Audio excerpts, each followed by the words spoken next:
he's somewhere like 5 minutes before the scheduled time, so. Yeah.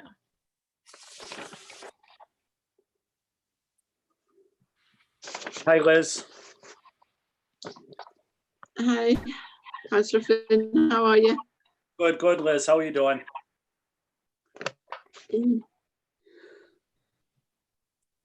Hanging in there. I'm probably going to have to jump off the call about 4 o'clock. So if that's okay. Yes, yeah, that's no problem. Thank you. Yeah.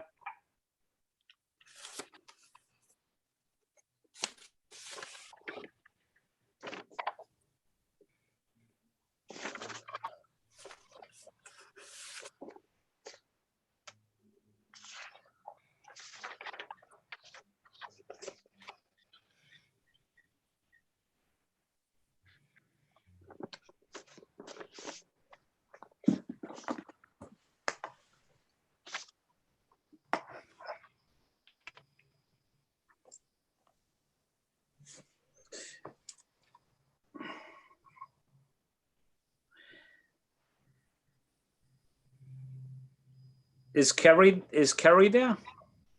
Hey, Counselor, how you doing? Good, Kerry. How are you? Good, good, thanks. Good. So Kerry, you'll control the people speaking, right? I'll do my best to. Okay, I just got it from Sophia. I wasn't sure who I should let in, so I'm gonna start letting folks in now. And then, I think you can control the order of who you want to hear from in whatever order you would like. Okay. So I think Sophia might be doing that then, right? Yep, she just sent me the panelists. Okay, good.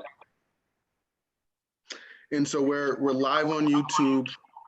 Okay. I'm gonna record it in a couple seconds. We're just waiting for it to go live on boston.gov and we'll be ready to go. And Carrie, just FYI, your screen is showing right now. Oh, great, thanks.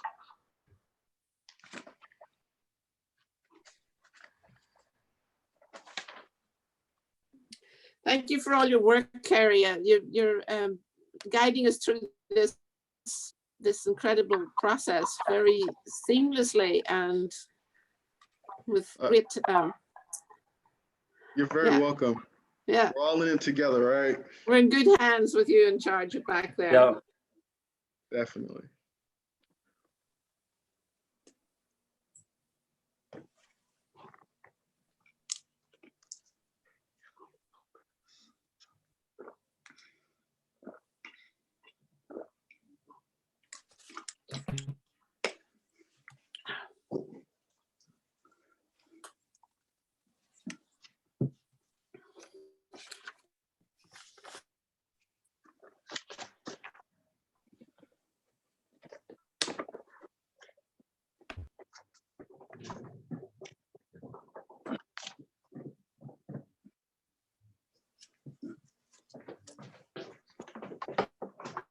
I seem to live on this chair these days. I spend like 8 or 10 hours a day sitting on this chair.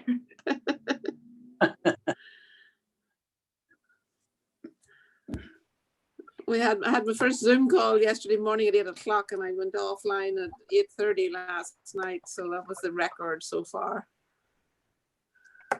Yeah, it's long days. Yep. Yeah, seriously.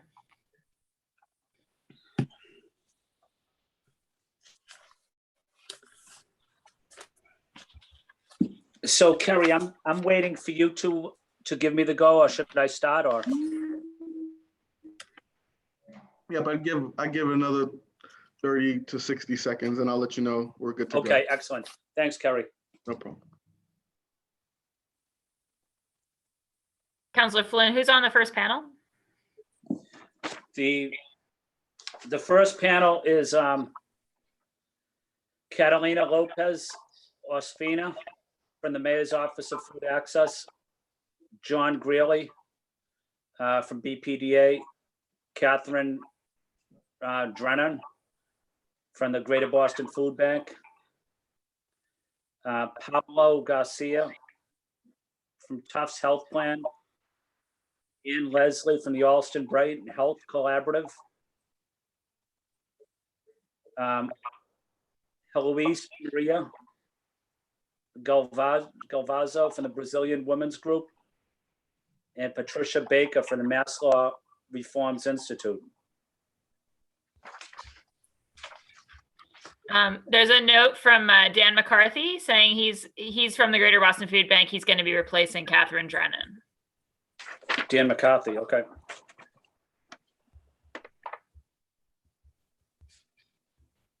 Hi, y'all.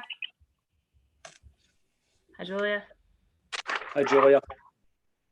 It's my first little hearing, y'all. Oh my gosh, congrats. Yeah. And Liz, is this your first? No, you already done one, right? Let's say the mental health one. Yeah, this is my first one. You'll do fine. Wait, Flynn, this is your committee, right? So you're the one who's gonna start us off, right? I just have to show up and say some things and ask some questions, right? Yep. Yep, he's got the chair. Yep. Okay, good. I just Yeah, have we to just, show. yeah. Okay, good. Well, then technically this is really not my first one. Then I'm just a participant. No, it still counts, I think. It's still fun. Okay. Well, It's really nice to see you. Oh, we have more people. It's not just the people. Right now, I only see 4 people. Flynn, you, and Liz. Do we have more people here? Yes, lots of people. Yeah, You have to scroll across the top. You can see other folks. And then Okay. there's also a bunch of folks. If you click the participants thing, we've got a lot of people with us. Oh, well, then that's really embarrassing. Thank you. I just.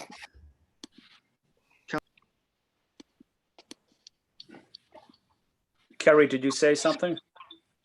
I said we're live and ready to start whenever you are. Okay.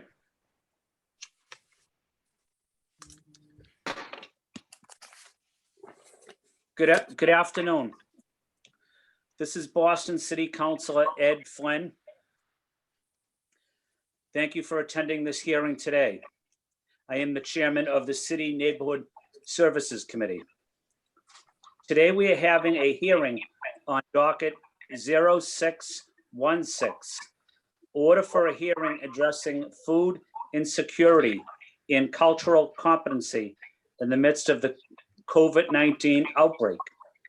This hearing was sponsored by Councilor Mejia and Councilor Braden and was referred to the committee on April 8th. I want to thank the panelists for being here today. I also want to thank my colleagues for attending the hearing. We also have Spanish interpretation today for this hearing. It is a simultaneous interpretation where attendees who need Spanish interpretation can listen in through another Zoom link. To make it easier for our interpreter, please keep your remarks as brief as possible and speak slowly and clearly. To keep this hearing within the allotted time, I'm going to ask my colleagues to keep their remarks and questions within 5 minutes. I will first let our co-sponsors of the hearing offer brief remarks, then hand it over to the panelists. I know that Catalina and John will have to leave at 3 p.m. today. Then I will open it up to my colleagues who have questions, then move on to public testimony. Thank you. At this time, I'd like to ask for remarks from Councilor Mejia and then from Councilor Braden. Councilor Mejia. Thank you, Chairman Flynn, for hosting this hearing, and thank you to the colleagues who from the administration who have shown up and the public hearing testimonies that we'll hear today. This is an issue that's near and dear to me, so I'm really grateful to have everyone in here today so that we can dive in. So this first hearing, this is our first hearing sponsored by from our office. And I'm grateful to be working on such an important issue with the colleagues that I admire. Our office began working on this hearing order when we started to hear stories from people across Boston not being able to access food. Even when our residents were able to get food access, the food that they were given wasn't culturally competent and oftentimes contained whatever could be spared. When I heard this, it reminded me of how it was when I was little, getting boxes of government cheese or butter and being told that I could take what I get and don't get upset. When it comes to food insecurity, what families across Boston are going through is nothing new. COVID-19 did not create the insecurity, and unless we act quickly and responsibly, it will continue far beyond this outbreak. We already know what we know, that that far too many families in our city are struggling to put food on the table. What I hope to have here today is a solution-oriented conversation. Let's move beyond the crisis and talk about real ways that we can help people, taking what we've learned from this pandemic and creating solutions that extend far beyond our lifetime. I would like to thank my co-sponsor and sister in service, Councilor Breeden, for teaming up with our office, and Councilor Flynn again for working with us to make this hearing accessible. I'm enthusiastic about the results of this meeting, and I'm ready to do the work. Thank you.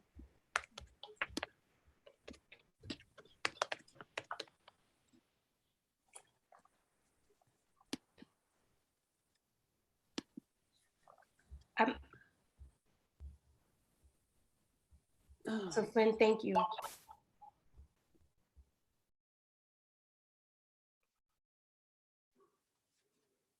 How are we? Where are we?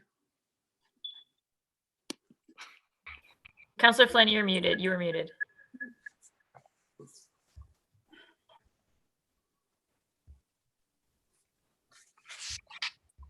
I just finished my remarks, and I was done with what I had to say. I would just thank you again, Councilor Flynn. I'm passing on the baton to you, I guess, at this point. Okay.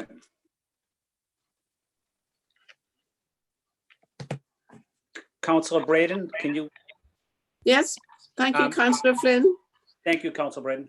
Thank you, Councillor Mejia, for asking me to co-sponsor this very important hearing. Food insecurity and cultural competency are really critical at this time. This pandemic has lifted the lid on many underlying problems that we knew were there in our communities, but in this crisis that we are experiencing, all of those issues have come to the fore, and they're so much more acute and so much more critical at this time. I'm involved with a network of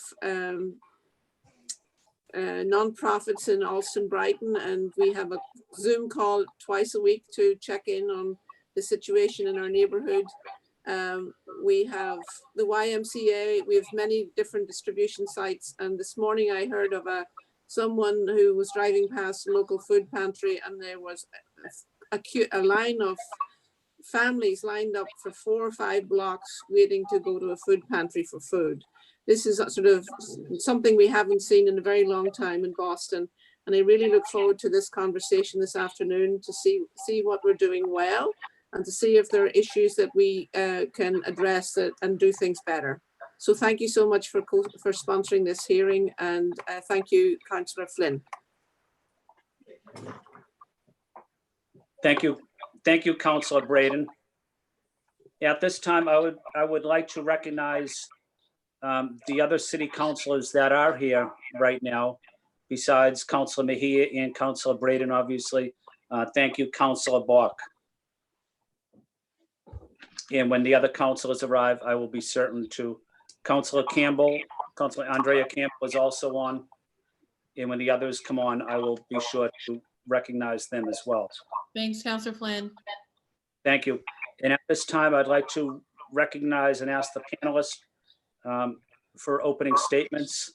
Our panelists include Catalina Lopez Ospina, the Director of the Mayor's Office of Food Access, Jonathan Greeley with the BPDA. He's the point of contact for the making sure that food gets delivered throughout Boston. Dan McCarthy, who's with the Greater Boston Food Bank. Paulo Garcia from Adult Day Help at Tufts Medical Center. Ian Leslie, MPH Director, Alston Brighton Health. Heloisa Maria Galvao from the Brazilian Women's Group. Patricia Baker from the Mass Law Reform Institute. Catalina, could I start with you and give an open statement, please? Yes, thank you, Councilor Flynn, and thank you all of you. Before I start with my remarks, I want to say that Pat Baker is waiting to let her into this conversation. So, Okay. okay, so yeah, good afternoon, everyone. My name is Catalina Lopez. I am the director of the Office of Food Access in the city of Boston. I want to say that during the last 9 weeks, we have been constantly working with the Age Strong department and with BPDA to make sure that we met the needs, the food needs for all Boston residents.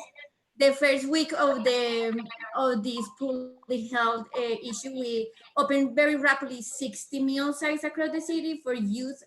And we also, in the last 3 weeks, we have opened 18 meal sites for adults. And over these 3 weeks, we are already distributed around like more than 10,000 meals just for adults. And for youth, during these 9 weeks, we have over like 700,000 meals.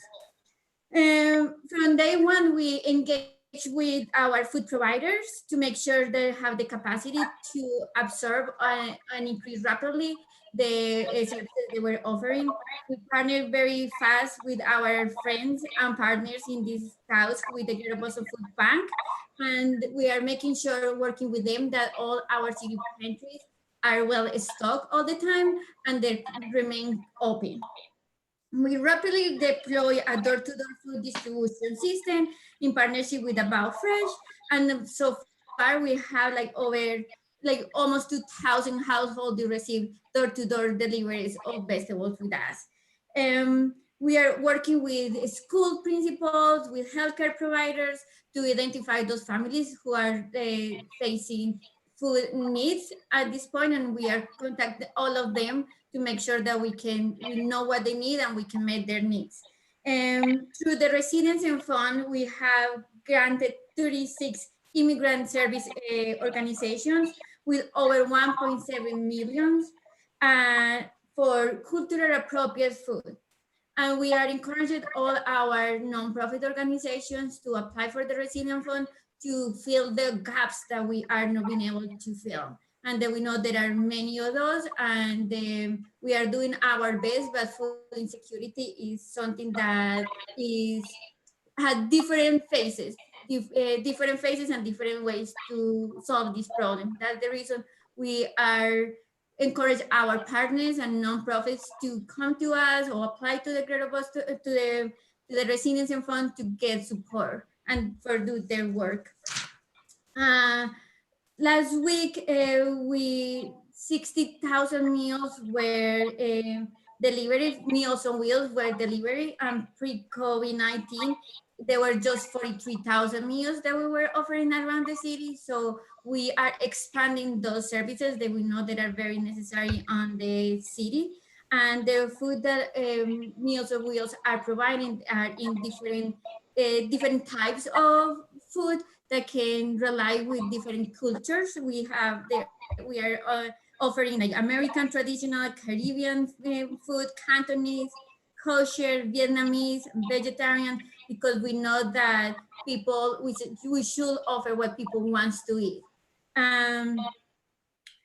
We have the Office of Food Access and the Age Strong department has a system in place to provide food in the next 24, 48 hours when people call us. And we also have a system in place for when people call us and they have no food and they need food immediately. We fast respond to that, and in the next maximum 6 hours, people get food in their houses. We are working with the whole school system in Boston, that just charter schools and VPS, to make sure that every family who has kids in the city of Boston knows about the EBT pandemic. That we know that is a very important resource at this moment for families to get access to the food they need and want, and they can go buy that at the stores. I just want to say the OFA is responding around 100 calls every day, and we are making just our office, and I know that we are getting more calls through 311 and the Age Strong. And I want to let everyone know that every call that we got, they got an answer, and we connect them with a resource that we have in the city that met their needs. And I think I want to take a moment to say thank you to over 80 volunteers in the city of Boston that is helping us to respond very fast and increasing the capacity of my office to absorb those calls, because we are just 4, including me. So I want to thank all the city employees who are working with us and that are expanding our capacity to get calls in different languages. So we know that food access has been a big issue before in the city of Boston, and we know that moving forward, food is going to be one of the priorities for this administration, and we're still working to respond to the current needs that is very different at the needs a month ago. But we also are planning to respond a month ago and 2 months ago, but we also are working on our recovery plan and how we're going to support in the long run to everyone in the city of Boston that needs food. And that's all for my remarks. And thank you, Council Flynn, and thank you all, councilors. Thank you. Thank you, Catalina, for your testimony, but more importantly, thank you for the great work that you and your team are doing. I feel to recognize that City Councilor Lydia Edwards is also on this call, and City Councilor at large Anissa Asabi George as well. Age Strong Commissioner Emily Shea is also here with us. Jonathan Greeley at the BPDA is next. And Jonathan, want to say thank you to you and the BPDA staff for working hard, making sure that Boston residents have the food that they need. You guys are working closely with us on the city council. So we want to say thank you to the BPDA team, Jonathan. Thank you, Councilor. I appreciate the kind words, and thanks to you and all what your colleagues are doing every single day to help the citizens of Boston. So good afternoon. Thanks to Catalina as well for her partnership and amazing advocacy on behalf of the residents of the city. Approximately 6 weeks ago today, Mayor Walsh asked myself and several of my colleagues to step away from our day-to-day activities of the BPDA and turn our focus entirely to supporting the city's efforts to feed Bostonians. Since then, our singular focus has been supporting of the tremendous work going on with partners like the Office of Food Access, Age Strong, Office of Economic Development, Mayor's Office for Immigrant Advancement, and the Boston Public Schools. A central goal of that effort has been to bring some comprehensive thinking across these silos, lifting up and resolving issues that are impediments to providing as many people as possible with food access. To doing this, we've engaged across every piece of city government to create solutions and plans of action. I can't stress enough that there are champions in this space throughout the city, and their fingerprints are all over any pieces of success we may have had. In the interest of time, I will be summarizing our work to date into 3 categories: initial response, ongoing initiatives, and next steps. Please note that we are more than happy to go into greater depth on any issue. First, initial response. The first thing the mayor asked us to do was to set up youth sites. How do we ensure that every single child in Boston gets a meal if they need it? Today, we have more than 65 youth sites across the city. Through a partnership with the Boston Public Schools, YMCA, BCYF, community centers, BHA, and charter schools, we've been able to serve more than 806,000 meals since March 17th. Those numbers continue to trend up weekly and include door-to-door delivery in about 1,500 families of students with special needs. We've also launched the Boston Resiliency Fund. Since March 14th, the BRF has been able to raise $30 million in support of our COVID-19 response efforts. To date, $16 million has been given out to organizations, with more than half of that devoted to helping Bostonians with access to food and other basic needs. The BRF has become a crucial resource for our efforts at providing assistance across the city, and much of our initial focus included investments in supporting existing food infrastructure. Boston is blessed with an amazing organizations like the Greater Food Bank, our city's food pantry network, Project Bread, and Meals on Wheels. As we begin to examine how we would respond, initial focus was making sure that those critical organizations and efforts like these we were engaged in and supported financially. We have also provided logistical support, changing direction of streets, creating loading zones, providing CDL drivers, you name it, we've tried to provide it. Other early recipients included the About Fresh partnership with Katsarubis, Catalina mentioned, as well as partnering with Community Servings to provide frozen meals across the city. Our more recent rounds have focused on cultivating more culturally competent options through a wide range of partners. A great example of this is the $650,000 granted to the Boston Immigrants COVID-19 Collaborative, a partnership featuring 11 organizations from across the city providing assistance with food, household items, and rent. And this past week, we've announced a new program with Commonwealth Kitchen to work with restaurants to help put people back to work while simultaneously helping to feed those in need in their surrounding communities. In terms of ongoing initiatives, as many of you know, the city has a robust 311 network to address inbound questions and concerns from its residents. The mayor has asked that anybody who calls and asks for help gets it.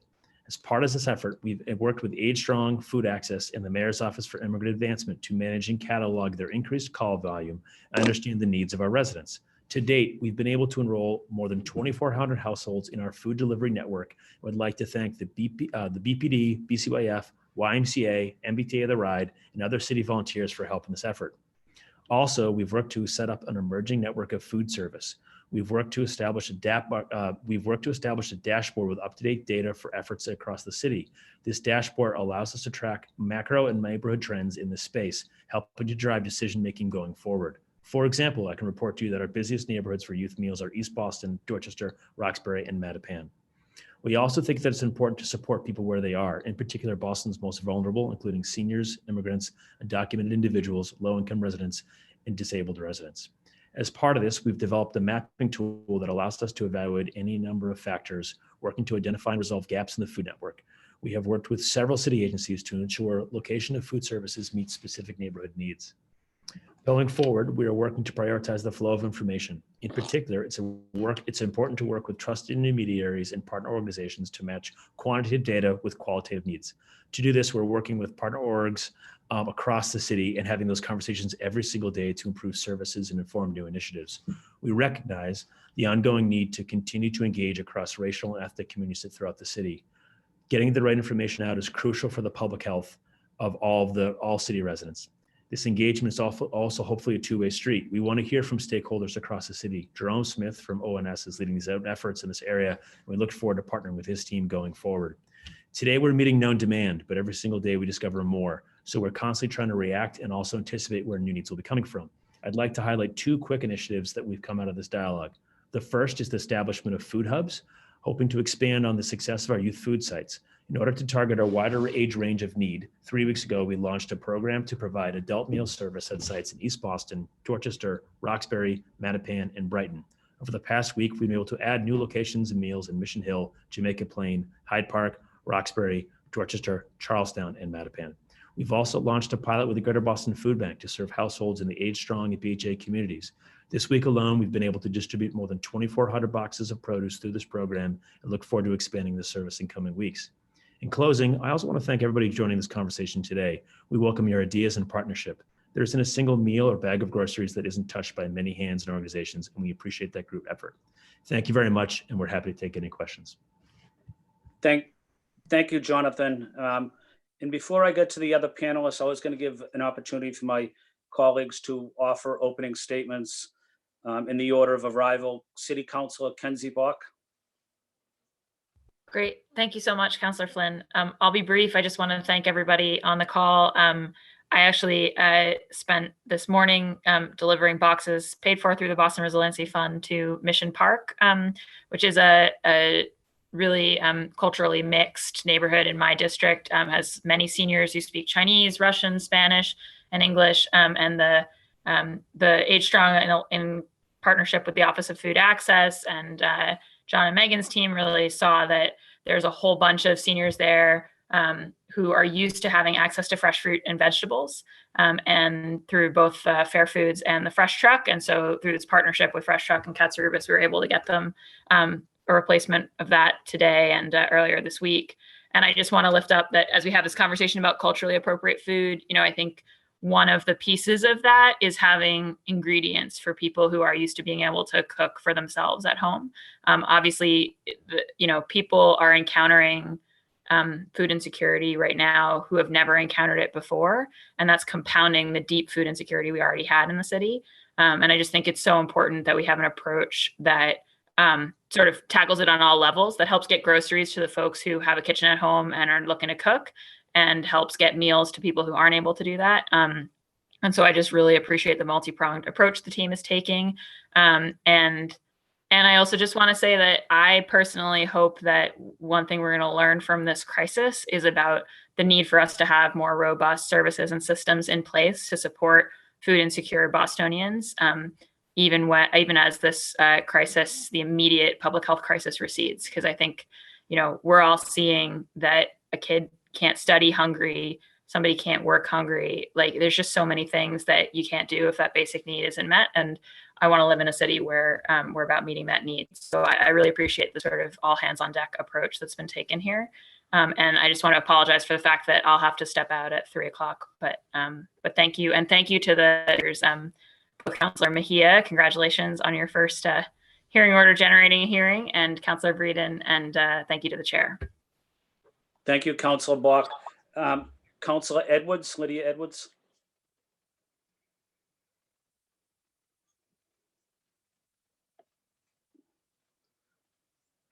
Can we go to? Sorry. Oh, okay, Councillor Edwards. Sorry. That's okay. I just want to say again, congratulations to Councillor Mejia for your great leadership and pushing this very important conversation. Thank you so much to Jonathan. And I'm so sorry. Oh, I see Eloisa. Hoi. And I apologize. Paola Tambane, okay, I see Paola too. These are two amazing women I organized with a long time ago. Oh, how beautiful. I also wanted to thank, and your name is escaping me, and I'm so sorry, from Food Access. Please just say. Catalina. Catalina, I'm so sorry. I am so sorry. And I just want to thank you all for your leadership and pushing for this. And I do see the collaboration and the immense amount of work that's going to happen. And that's what I feel that this conversation is about, what we're going to do together. Okay, so this is not, for me, this is not a criticism of what's happening. It's actually what we're going to continue to do together to uplift and include as many people as possible. So thank you. Thank you, Councillor Edwards. At this time, City Councilor Anissa Sabi George. Thank you, Mr. Chair, and thank you to the maker of this order. I'm happy that everyone is on this call. Or on this meeting, whatever it is. I want to give a special thanks to Catalina, who's worked very closely with Rachel from my office and our family shelter providers to make sure, and John as well, to make sure that our congregate sites and scattered sites are having access to food. We know it continues to be a challenge. We know we have not been able to meet the full need of our families and residents across the city, but know that this conversation will get us another step closer to that effort. Thank you, Mr. Chair.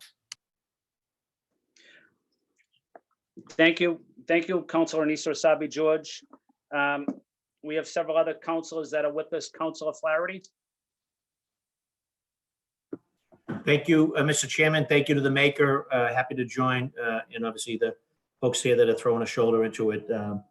So happy to be, a resident, a lifelong resident of Boston, and obviously to be from the United States of America. When you look at other cities or more importantly other countries and how they're handling this issue, we're so far ahead of them.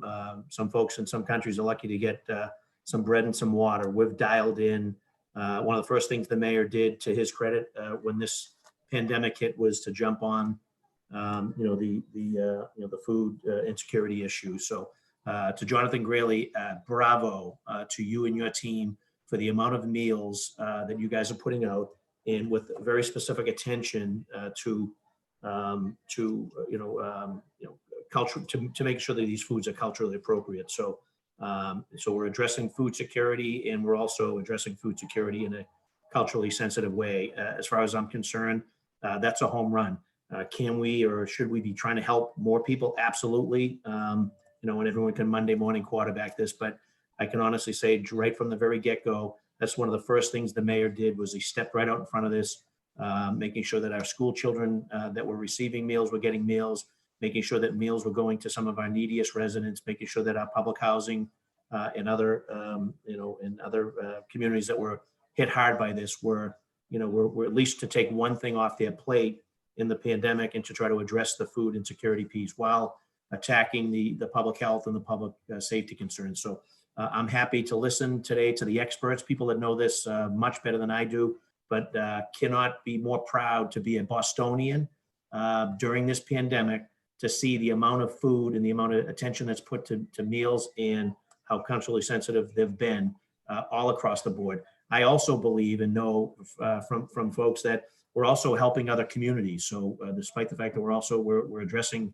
the need here in Boston, we also have some communities at our border who have also faced some devastation that I know that we're sort of lending a hand to them as well. So thank you to the chair for calling this hearing so quickly, but really want to say thank you to the people that are out on the front lines doing the distribution, and Jonathan Greeley and your team, Mike Christopher. There's so many people that really deserve some credit here for stepping up, repurposing, repositioning your own roles in an effort to try to help us in the COVID-19 response. So thank you, Mr. Chairman, for the opportunity to say hello, and I'm going to stay on and listen to ways we can be more helpful. Thank you. Thank you, Councilor Flaherty. I failed to mention that we also have Councilor Campbell and Council President Janey with us. Councilor Campbell, would you like to offer opening comments as well? Thank you, Councilor Flynn. I'll be really quick just to give more space to the folks who are participating, but want to thank, of course, all of our, the administration, the mayor, all of our city employees that are working really hard to ensure that folks in the community have food and do not go without. I also want to, of course, thank the makers of the hearing order, Councilor Mejia and Councilor Braden, for their work on this, but really the cultural competency piece. I want to be very careful in that my remarks are not meant to suggest that we are not working hard, but as I continue to talk to folks in the community, that culturally competent piece is important, but more importantly, community residents have really great ideas. Some have suggested, rather than some pre-packaged meals, how might we deliver grocery items where they can cook meals for the week, or they can store some food items in their pantries for longer periods of time. So really constructive ideas that, of course, we bring back to the administration and they act upon along with the community partners. So I just want to thank everyone for their hard work, and know that the community who is facing all of the problems, of course, have incredible solutions to offer as well. So thank you, and thank you, Councilor Flynn, for chairing the hearing, and congratulations, Councilor Mejia. Thank you, Councilor Campbell. And Council President Janey. Hello. Thank you, everyone. It's great to be here. First, let me just say thanks and congratulations to the makers. Thank you, Councilor Mejia and Councilor Braden. Thank you, Councilor Flynn, for your leadership as well. This is a very important issue. It's something, I experienced food insecurity as a child. Growing up in Boston, I know many of my residents are experiencing that now during this pandemic, but we're also experiencing it before the pandemic. And so I think as we think about how to best respond and make sure that our constituents have everything that they need, I want to make sure that we are taking into consideration, I know we've heard it before, but I think it's worth repeating, the cultural piece. And I would add, whatever the dietary concerns are, in my district, I have a very diverse district. I'm thinking particularly of the Somali community and Muslims in my community who may not be of Somali descent, who have dietary needs. So whether it's for health reasons, whether it's for religious reasons, whether it's about cultural competency, I think it's important as we ensure that every resident has access to food, that they have access to food that they actually need. And I'm grateful for the work that is underway. I'm grateful for all of the frontline workers at the bodegas and at the grocery stores, and certainly to the folks in the mayor's office and on the council. So I look forward to a productive conversation. Thank you again, Mr. Chair, and thank you to the makers. Thank you, Council President Janey. And at this time, I would like to continue with the panelists that are with us here. If you want to take a 2 or 3 minutes, I'll start with Dan McCarthy with the Greater Boston Food Bank. Dan? Hello, everyone. Thank you for holding this important conversation today. I want to thank the Chair Flynn, Councilor Mejia, Councilor Braden, and other honorable members of the council for hosting this important conversation. My name is Dan McCarthy, and I'm testifying on behalf of the Greater Boston Food Bank. We want to express our strong commitment to addressing rising food insecurity and cultural competency in the midst of the COVID-19 outbreak. As always, we continue to be there for our neighbors in need, providing vital food assistance to support healthier lifestyles. And now more than ever, food access and food security are issues of equity. For some context, GBFB is the largest hunger relief organization in New England and among the largest food banks in the country. At GBFB, our mission is to end hunger here. To that end, we distribute over 57 million healthy meals in 190 cities in Eastern Massachusetts through our network of over 530 partner agencies. In the city of Boston alone, we serve over 100 agencies. The COVID-19 pandemic has stretched the limits of the emergency food assistance system. We are distributing record high levels of food across Eastern Massachusetts and especially in the city of Boston. As Jonathan mentioned earlier, we are now packing 2,400 boxes of fresh produce a week for the Boston Housing Authority residents. And we have also brought on new partner agencies, including the YMCA of Greater Boston. Since the outbreak of this crisis, GBFB has distributed more than 3.1 million meals to our partner agencies in Boston. That's an increase of over 25% over the same period last year. So food banks, food pantries, shelters, soup kitchens, and our allies have stepped up to meet this unprecedented need. However, we cannot do it alone. According to Feeding America, 1 in 5 Massachusetts residents has been identified as food insecure. That's a rate higher than experienced during the Great Recession. For Bostonians, that number is closer to 1 in 4. According to our own estimates, Boston residents will need nearly 26 million meals to address this crisis. Government partners and their resources brought to bear are going to be critical to meeting this need. One such program that I'll highlight is SNAP, the Supplemental Nutrition Assistance Program. This is our first line of defense against hunger. Prior to the COVID-19 crisis, 1 in 9 Massachusetts residents relied on SNAP to make ends meet. For context, for every 1 meal that the emergency food assistance system provides in our Commonwealth, SNAP provides 5 meals. The scale is incomparable. Since the outbreak of this public health crisis and the subsequent economic impact, applications for SNAP have skyrocketed. The Department of Transitional Assistance has seen a nearly 400% increase in applications, while GBFB's own SNAP outreach team is assisting more than triple our weekly client load. So DTA is required by law to provide translators to everyone applying for SNAP who needs language assistance. Their online and digital platform, DTA Connect, is currently available in English, Spanish, Portuguese, Chinese, and Vietnamese through Google Translate, while the DTA Connect mobile application is available in English and Spanish. It's reassuring that these options are offered, but certainly there needs to be more robust support available for our constituents. Another essential service I want to highlight is Project Bread's Food Source Hotline, which provides referral services for food resources in people's communities, information about school meals, summer meal sites for kids, elder meal programs, and additional SNAP help.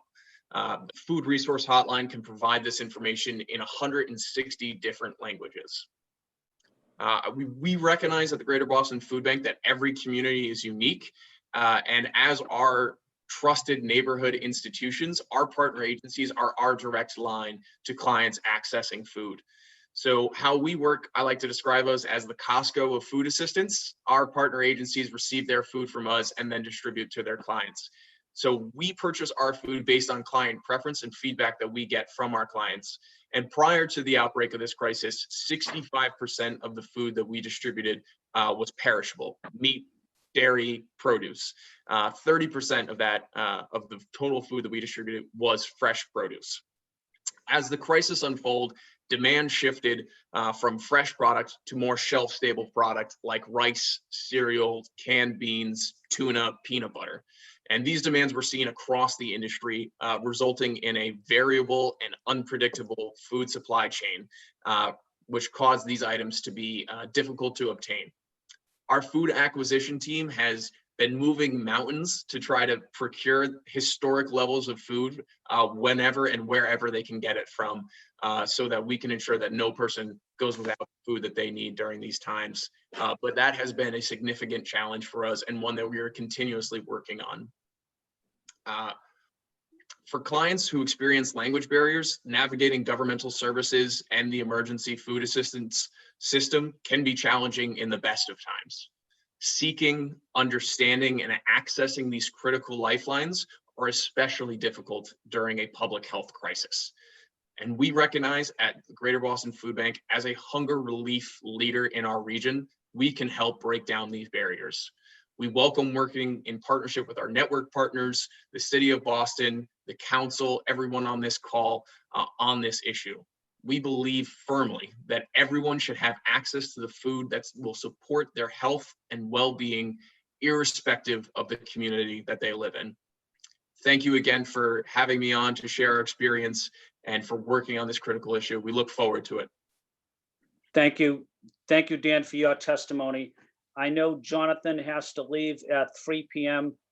Because of that, I was going to ask Councilor Mejia and Councilor Braden, maybe we can open up to questions now, since Jonathan will be leaving shortly. So Councilor Braden or Councilor Mejia? I'll jump in. Thank you, Councillor Flynn. Thank you to Dan, and thank you to Jonathan. I have to say that several weeks ago, I reached out to Jonathan and Emily Shea at the Age Strong Commission, and they were both very, very helpful in helping identify what was perceived as maybe some gaps in our provision, and that they worked very quickly to remediate the situation and address my concerns. So thank you so much. It's been an incredible privilege to work with you all in this very difficult time, and I applaud your professionalism and your dedication and your incredible capacity to just work flexibly with so many different agencies to deliver food to our most needy people. Thank you. Councilor Mejia? Yes, I do. Thank you again for that thorough update and all the amazing work that the administration is doing to ensure that our most vulnerable are fed. We really do appreciate that effort. I do have some very specific questions, though, for the administration that I'm just curious about. The City of Boston offers free breakfast and lunch meals to all Boston students. That's great. And I know, Mr. Greeley, you mentioned that food is going to public as well as charter schools. Would you happen to know what the breakdown is of the students who will receive this service? How many charter students and how many public students, just so we know? But then we also have students who are in parochial schools who are experiencing hunger. So I just want to get a full sense of understanding of, like, when we talk about Boston Public School students, what that breakdown looks like. And then on an average, how far does a student and their family have to travel in order to access these programs? What are the neighborhoods where students are traveling to the furthest? The reason why we started our Bodega project was because we've got calls from parents who the closest food pantry or the closest place for them to get food was a little bit of a distance. Some who were undocumented and were afraid during the stay-at-home order to go out. So I just kind of want to get a sense of, like, if you know what the distance looks like, that would be great. You know, and in times like this, a lot of people are scared of taking public transportation or even going outside, even if it means getting access to food. I know that the food, the access, you guys mentioned delivery, but I want to know what the qualifications are for this delivery. Are you just focusing on students who have special needs? If not, just like to know what the depth of your reach looks like. Are there resources listed in the food access webpage available in languages other than English? Can you take this time now to explain to people how access to non-English materials looks like? I'm just curious. And what, if anything, can the City Council do either to make the job access, make the job of the food access easier to increase awareness to all the amazing services that are being offered by the city. And that's an opportunity to lean on the council for support. And I also just like to end with thanking our central staff for making sure that today's hearing has translation in various languages, because we're just really deeply committed to making sure that everyone is able to access this information and participate. So I just want to give a shout out to the central staff for all the hard work that they've been doing throughout this pandemic to make our lives easier. So I'm just really curious about those things, and then I may have some follow-up. Thanks. Thank you, Councilor Mejia. I will try to take those in order. So the first up, the question was, do we have a count of what types of students have access to youth meal sites? So one of the things we heard early and often was making sure that everybody felt comfortable accessing the sites. So we have worked really, really hard to have as little barriers as possible. Anybody who's a school-age child within the city of Boston can walk up to a location and get food. As such, all we're tracking is the number of youth and whether or not they're taking a breakfast or lunch or both. We heard consistently from advocates of undocumented citizens or the immigrant community that we wanted as few barriers as possible. So we are not tracking if somebody is a student from a charter school or somebody from Boston Public School. It's open to everybody. And so I think we've worked really hard. I recognize that limits some of the tracking ability, but we felt that the overall goal of limiting barriers to access was far more important. So, but I think you're asking a great question. I think I know it'd be a great question to maybe specifically ask BPS the next time they're in a forum like this, but we've worked really hard to put the message far and wide. Yeah, Jonathan, the reason why I asked specifically around some whatever data you have, because there are also a lot of young people who are no longer engaged in school, who are out of school or dropped out. So I'm thinking about these vulnerable populations. So just wanted to make sure that those kids, even though they're no longer in school, that they still had access to food. Counselor, again, it's an excellent point. We've worked, I quickly referenced the mapping resource. We have worked with both BPS and the Department of Neighborhood Development on young people in shelters or who are homeless to figure out what site is the best site for them to access. And so we've got that lens on this, but I think it's something that requires kind of relentless kind of ongoing vigilance on the issue. So we're working really, really hard to make sure that we have everybody who has a need can get it. We've also used that mapping resource. We have a daily call with all providers, with BPS, BCYF, YMCA, and others, BHA. Just in the last 2 weeks, we've done a deep dive on Brighton and Eggleston Square, for example, to say, okay, how are these numbers looking site by site, day to day? Are there gaps? We know we have population centers in certain places.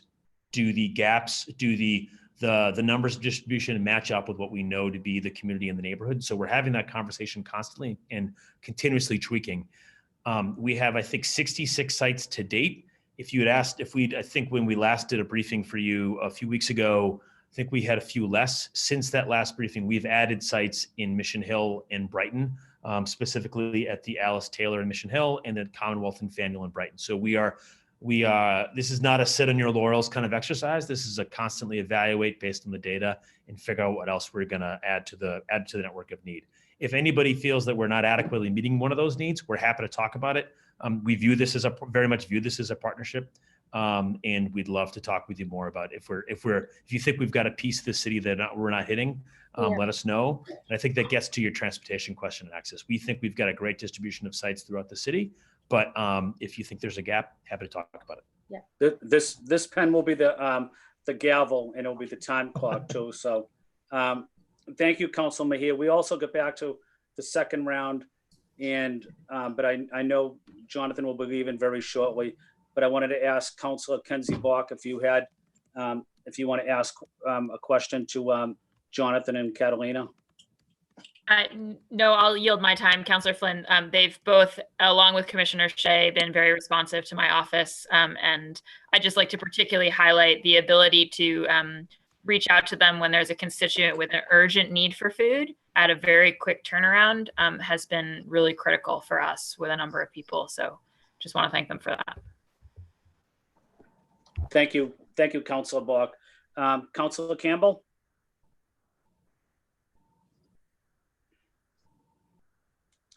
or Councilor Asabi George?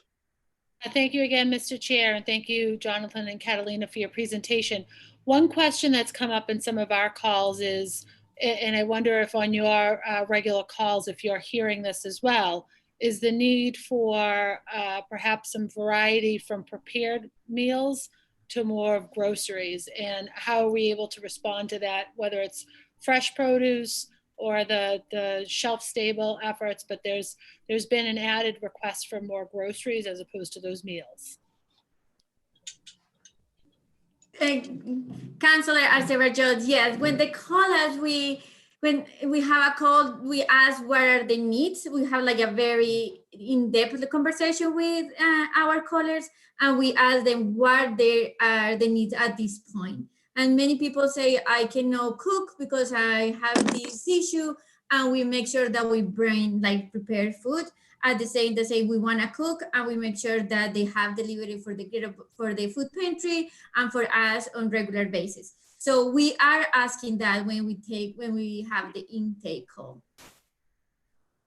Great, thank you very much. Thank you, Mr. Chair. Councilor, I would like to add, I think we heard that earlier in the hearing too, as well from Councilor Campbell. And so I think we're working really hard on boxes of produce for meals, groceries where possible. Age Strong has had a few opportunities to work with gift cards to grocery stores as well. And so there are some supply chain limitations across the board that we're dealing with. And the food bank could certainly talk more to that issue. They're our frequent partner on this dialogue, but we're working really hard to provide a wide variety of food resources to every resident we can. And that's something, the grocery thing is something we've heard a lot about over the last week, in balancing the shelf stable with some variety. So I can commit to you it's something we're looking very hard at. I just wonder that the food distribution sites through BPS and through our community partners for the breakfast and lunch may be a good sort of station to be able to distribute groceries in a different way. And I know it's hard to predict, as it was hard to predict sort of the number and the volume of meals that would go out from all of those spaces, because I know at the beginning of all this, there was some food waste, which I think was unavoidable as we try to figure out what the demand would be on that supply. And just wonder if those designated spots, as they are part of perhaps someone's regular routine now, that they could also add some additional options. That's it for me. Thank you, Mr. Chair. I do know that Jonathan and I think Catalina have to leave, so I wanted to get that in. Thank you. Thank you, Councilor Asabi George. I know Councilor Campbell was on next. Councilor Campbell. Thank you, Councilor Flynn. I had a similar question to Councilor Asabi George, so I won't repeat it. The other question is, I know that some organizations on the ground are getting creative with partnering with some of our small businesses, our restaurants, and as a way to sustain them and keep them afloat, and also meeting food insecurity needs. So just curious how we're working with restaurants in a similar manner. And that's my only question. So I think this is something that both Catalina and I can both answer. And just a note to everybody, I think we can stay. We can stay another 15 minutes. We can stay till 3:15 because I know there's a bunch of questions. We have worked. One of the things we recognize, the advantage of the resiliency fund is twofold, where we can take dollars and invest in our workforce while also feeding people. That's a 2-for-1 deal, so to speak. And so we're really excited about it. Over the last couple of weeks, we have been able to experiment with that. So one thing we're doing is a partnership. We piloted a little bit with Commonwealth Kitchen this week and should expand in the coming weeks, is work with a number of restaurants. I think we had 3 this week, maybe 10 next week, to help subsidize our food sites and also some targeted delivery. And so in a roundabout way to also address Councilor Asabi George's last point, we distribute about 4,000 meals at our youth food sites. So some of the sites we've added adult meals to, and that's been slowly growing. At the end of last week, we're at 2,500 meals a day. At the end of today, we're at 4,000 meals a day. So we're recognizing we want to provide, we're doing some delivery to BHA and Age Strong communities. We know we've got these youth sites, but there's a huge population in need of the average Bostonian who doesn't fall in one of those categories. And so we're trying to find a way to do that. I think that we've also got an interesting partnership with the Chinese Progressive Association, where they're working to employ unemployed restaurant workers. They have been helping to staff our food sites, and those people are getting paid a good wage to get hours to get them back to work. So we are one of the real opportunities that the Resiliency Fund offers is creative partnership opportunities with nonprofits and the private sector to come up with ideas. We've also talked to Councilor Mejia about a similar program too. So keep the good ideas coming. I'll let Catalina address other parts of this, but I just want to reiterate that we think that's a great idea, and I think you're going to see more from that coming forward. Yeah, Councilor Campbell, we are also working with a pilot that we are gonna start doing next week. We are hoping to bring like almost 20 restaurants in the next month or 2 months. And we are working with the small businesses to help us to find those restaurants in the neighborhood that we're gonna serve. So we are already have engaged with 3 of them. And next week, they're gonna be meals out in Dorchester, in Roxbury. Like halal meals are gonna be in Roxbury because we recognize that Muslim population, they want to have halal meals in these sites. So it's something that we are working very closely with the small businesses, with Main Streets, and with Commonwealth Kitchen. But as Jonathan said, one day in our check-in, we said the only way that we can keep people out of our lines asking for food is give them back jobs.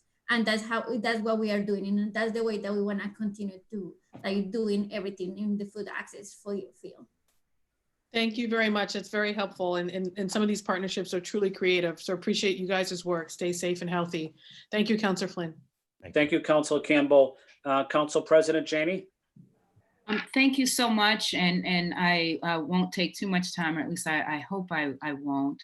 I first wanted to just say how excited I am about the program where restaurant workers have the opportunity to continue to work, even though the restaurants are shut down and maybe they're not working at the restaurant doing takeout there. So it's great to provide that opportunity.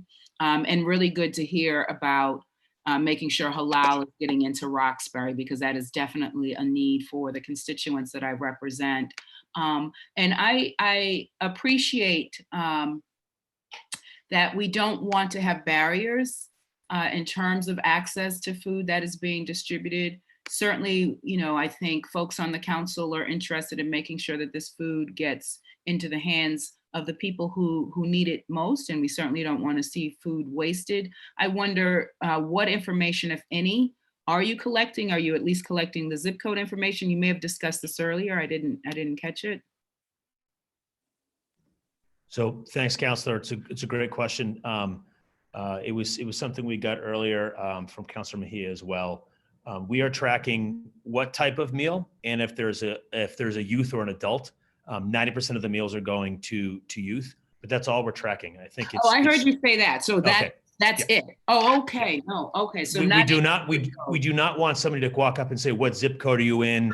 Feeling compelled to provide any PII. I get it. But I think from the oversight perspective, it's important that we make sure that we are getting the resources to those who need it most. And so I think that's the concern. Clearly, we don't want to create additional barriers to helping those exact people that we're talking about. And this question, I guess, is maybe for anyone, but wanted to just say hello to Dan. I had the opportunity to partner with WCVB for last week for the 5x5 food drive. And just wondering how the Greater Boston Food Bank is accommodating these dietary needs, wondering how you guys are partnering with food pantries, or churches. I'm especially interested in churches because a lot of the food pantries, at least in my district, were operating out of churches. And again, anyone can respond to that, not just the Greater Boston Food Bank. Any, Dan or? Yeah, sure thing. I guess I'll start. Thank you so much for helping us with the 5 for 5 event. Those resources are critically needed at this time. As I said, the food bank is acquiring and distributing record levels of food. We had our single highest month of distribution in March that we've ever had in our organization's history, and we blew it out of the water in April. We distributed over 9 million pounds of food in April alone, which is crazy. That's great, Dan. I'm great. And is this, I would assume from the name, Greater Boston, so Boston proper as well as maybe some of the surrounding towns near us? Yeah, so And do you we, have a breakdown within Boston, maybe by zip code or neighborhood of how the food is getting distributed? yes, so just for some context, we are one of 200 food banks, part of Feeding America. Our service area encompasses all of Eastern Massachusetts. So everything all the way over to the Worcester County line, all the way east up to the New Hampshire border and down through the Cape and Islands. And we have over 530 partner agencies that help us distribute through that area. But we are located in Boston, and we have over 100 agencies in Boston proper. We know where our food is going by zip code, through our agencies. We have to track that information because of some of the food we get from the federal government and the state government. So we do have that information, and I can share that with the council. That would be wonderful. And then finally, Mr. Chair, and I see my time is up. I wonder if you, I don't know if you shared it in your presentation. I didn't hear you mention it, the increase that you may have seen from this April compared to last April, this May compared to last May, et cetera, just so that we can understand the impact. Obviously, hunger and food insecurity is something that we've been dealing with long before COVID-19. Thank you. My time is up. Thank you so much, Mr. Chair. Thank you, Councilor Janey. And I think the last city councilor that's here, Councilor Flaherty.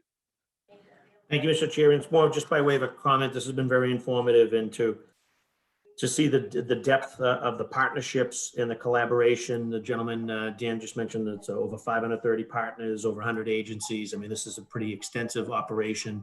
Logistically, obviously must have its challenges, but again, can't be more proud to see this collaboration and the extent that we as a city and all of our partners are going to make sure that we're trying to get as much food out to as many people as possible. So that's all good stuff. So this is very informative, Mr. Chairman. Just want to add that comment that I'm excited to again see all these, the partnerships, the collaboration, the depth, and logistically, how they're able to move as much food as they are and get them to the most neediest residents and citizens is truly astounding. So I'm excited, and congratulations and great work for everybody. Thank you, Councilor Flaherty. I know Jonathan's going to be leaving very shortly. Before he does leave, I think Julia had a follow-up question.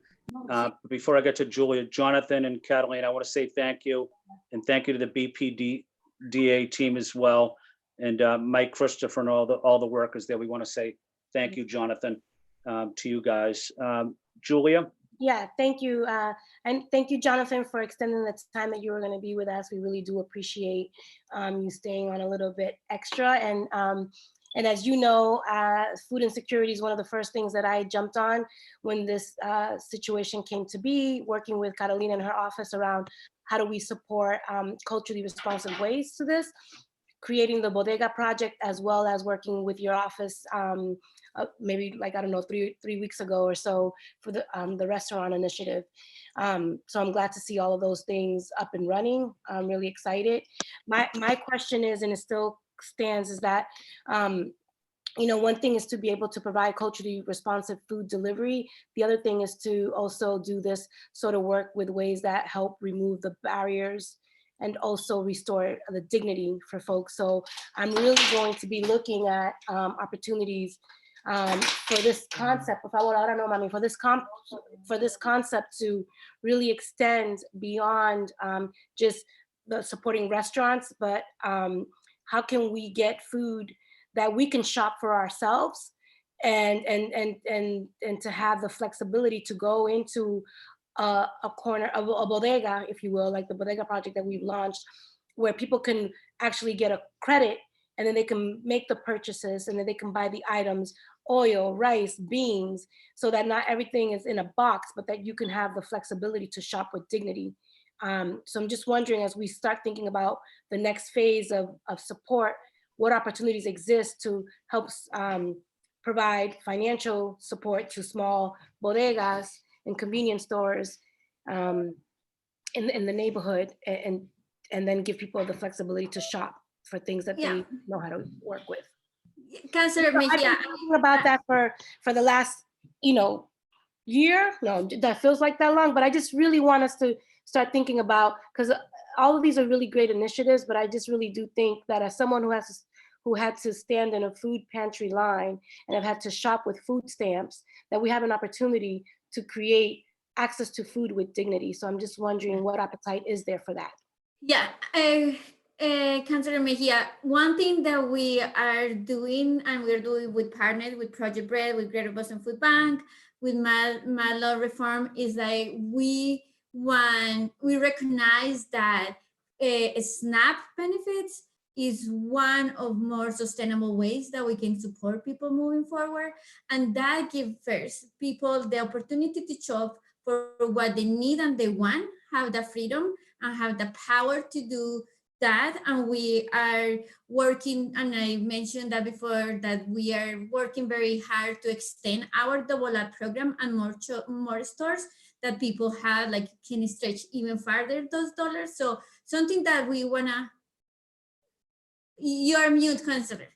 I'm sorry to interject, but the problem with that is that it's just for people who have EBTs. So there are a lot of people right now who are experiencing food insecurity that do not qualify for those benefits. So I just want to think about outside of the box for those folks. Yeah, and we are working with Yusufi Bali, the director of the Mayor Immigrants Advancement, to come up with a plan for the community that is a huge part of that community are Latino, or that there are immigrant community. How are we gonna give them power to buy the food that they want? Like, there are two different buckets, and first we are tackle and we wanna close the SNAP gap. That is the ones we can say is not easy, but is the more tangible process that we have now. And we wanna put our effort in that at the same time that we find ways that we can provide that is power to all individuals that that are not eligible for the SNAP to go and buy food. So we are working on that, and we recognize that the people should have the power to buy it and choose what they want. And we are working on that. First, we're trying to make everyone be in the SNAP when they are eligible. And second, we are working with Yusufi on finding solutions for that second population. Thank you. Counselor, I'd also like to add the point about helping to feed people with dignity, I think, is a really important one. One of the reasons we've worked really, really hard to bring resources to people in their neighborhoods and to continue to layer on those resources is that we want to get resources as close to where people live as possible. So that's really, really important to us. To the previous point made by the council president, we are tracking and have been in great partnership with the food bank on this. We know what food pantries have seen greater resource demand. I think it was almost 500,000 pounds over the last month on a month-to-month basis compared to 2019. And so we know the demand is out there. We're working really hard to try to meet it. And I think that spirit of respect and collaboration with those neighborhoods is really, really important. And that's thematically something something we're trying to imbue with every one of our actions. So I really welcome that. And also, if people have good ideas, we want to hear them. Councilor, you and we had a great meeting with your staff, you and your staff last Friday on your own interesting restaurant idea, which I like very much. We provided some feedback. We look forward to next steps on that as well. And so that was 5 days ago. That was like 3 weeks ago. No, it was last week. It was last week. Oh my God, time is going by. We already maybe actually I apologize. It was almost I don't know. I've lost time as a concept, and I've lost all track of it. No, it was 2 or 3 weeks ago, and we already have one of our partners. We've already launched our restaurant project with Paola. We're going to be focusing on elders, and so that was 3 weeks ago. We've already launched it. We got the money, and we're already full steam ahead with it. Well, great. If you've got some, I provided Justin with your chief of staff with some feedback earlier this week. So we think that program has some merit. We'd love to talk to you more about it. Absolutely. I know Jonathan is leaving now. We also have Commissioner Emily Shea, Age Strong. Commissioner Shea, are you still on with us? I am. Thank you, Councilor Flynn. I have to jump off with Jonathan and Catalina, but I just wanted to say, before I jumped off, I just wanted to give a big shout out in this public forum to our Meals on Wheels program in Boston. They have gone, they're just absolutely incredible. They have gone from doing 43,000 prepared meals a week prior to these COVID times up to 60,000 prepared meals this week. For those of you that know the program, it's much more than a meal. It's an assessment, a nutritional assessment, and it's a daily check-in for folks that often are isolated. They're now doing check-ins from the door just to keep everybody safe. But I wanted to thank our partners in that program: Ethos, Greater Boston Chinese Golden Age Center, City Fresh, Family Foods, Empath, and Spinelli's. Everyone is just working their hearts out to keep that program growing and to make sure older adults get what they need. So just wanted to say a quick thank you. And thank you to all of you for your partnership. Please continue to reach out with any older adults that need assistance. Thank you, Commissioner Shea. I also know that one of the panelists, Patricia Baker, Mass Law Reform Institute, will be leaving shortly. So I wanted to get your comments or opening statement, Pat. Hi, thank you. And sorry, I've pushed back my next Zoom call for 7 more minutes. So, but thank you for welcoming me to the council. Catalina and Dan covered a lot of the SNAP issues. I want to give you a kind of bird's eye view of what's going on in the state. In general, the SNAP program is about $100 million a month of food benefits, 1.2 billion into the Commonwealth. That number is going up rapidly now as the state SNAP applications are surging. I don't have a breakdown for the city of Boston, but it is a tremendous amount of federal money coming in.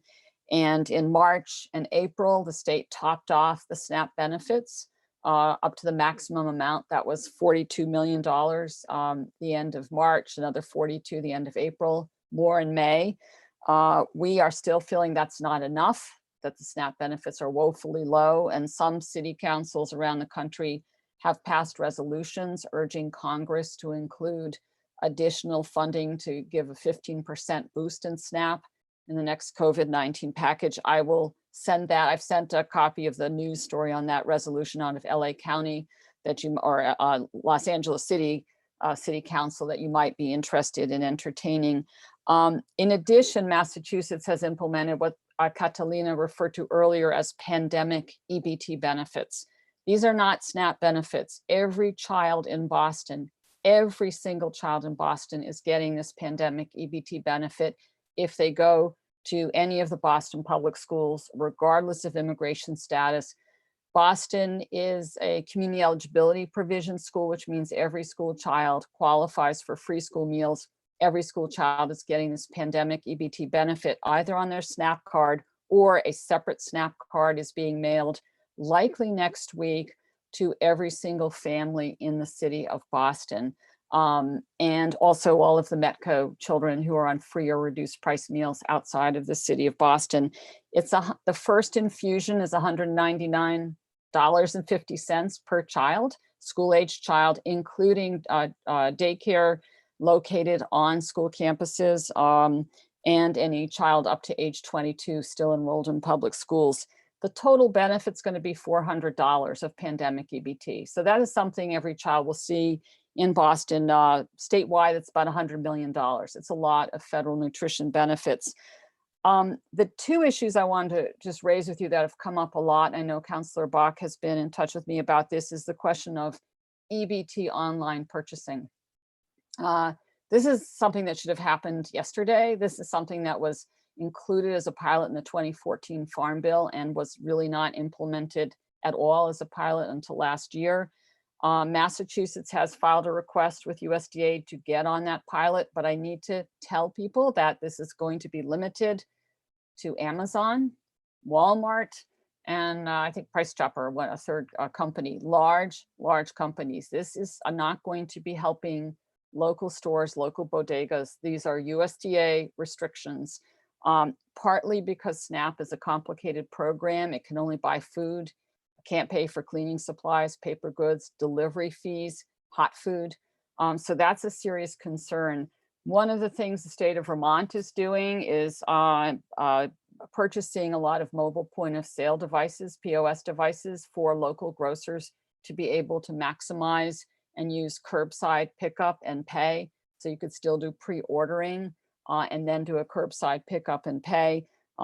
Many SNAP households can authorize any household member, family, friend, trusted third party as well to take their EBT card and go food shopping. That's always been an option, but it may be something for the city to consider given the enormity of the federal nutrition dollars flowing into Boston.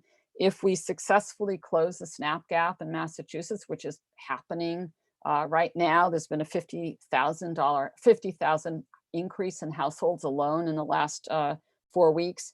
That's going to double the federal nutrition dollars to the state, probably over $2 billion of nutrition dollars alone, not counting the National School Lunch Program funding, not counting Meals on Wheels or the WIC program.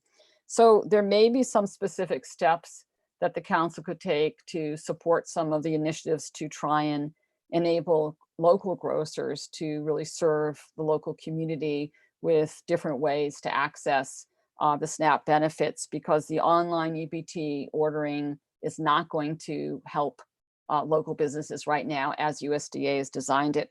And then the last thing I just want to mention is there's a federal option that California has, we don't, called a restaurant meal option, which allows SNAP households to use their SNAP benefits to purchase hot prepared food. That's something that could be considered and pushed for as well in Massachusetts, not just for Boston, but statewide. So I'll leave you with those 3 recommendations, and I'm happy to answer questions or come to another meeting. And I've been giving till 3:25 to go on my next Zoom call based on my communication. So that's my update, but I think the world of the Food Access Department, Catalina, has done an incredible job really connecting the Boston community with as many resources as possible. And we are committed to breaking down the barriers to pull down as many of the federal dollars into the state and the city as we possibly can.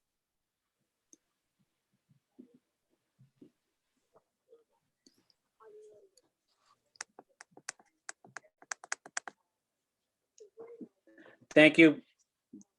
Thank you, Pat. And at this time, we'll continue with the panelists. Unless Commissioner Shea, do you have a time that you have to leave, or? Counselor, I was going to hop off now unless you need me further. I've got to figure out where 800 boxes of groceries are going. Okay. Commissioner Shea, thank you for all the work that you're doing, and we appreciate Age Strong and their outreach to our seniors and persons with disabilities across our city. Thank you, Commissioner. Great. Thank you, Councilor. Councilor Flynn, I have to jump off too, but please reach out to me if you have questions, if something that ideas that we can do, and to brainstorm about new ways that we can solve this. Thank you, Catalina. So I'll continue with the other panelists at this time. Paulo Garcia, who is with the Adult Day Health Specialist at Tufts Health Plan. Hi, good afternoon, everybody. My name is Paula Garcia, and I am a Community Relations Manager for Tufts Health Plan Senior Care Auction. But I do wanted to make it clear that I do this as a volunteer of my own time, part of different organizations on the City of Boston as the Dominican Development Center, which has over 3,000 members, and organizations dedicated. This organization is dedicated to build better communities through education, organization, and advocacy. So I just want to make that point because I do work with a lot of seniors over the city, but I wanted to highlight that I do this as a volunteer. This is the reason why I would like to advocate on behalf of those specifically seniors who doesn't speak English, who doesn't speak the language, of course, and the importance of the partnerships with different nonprofit organizations that already exist and are providing different programs for the seniors.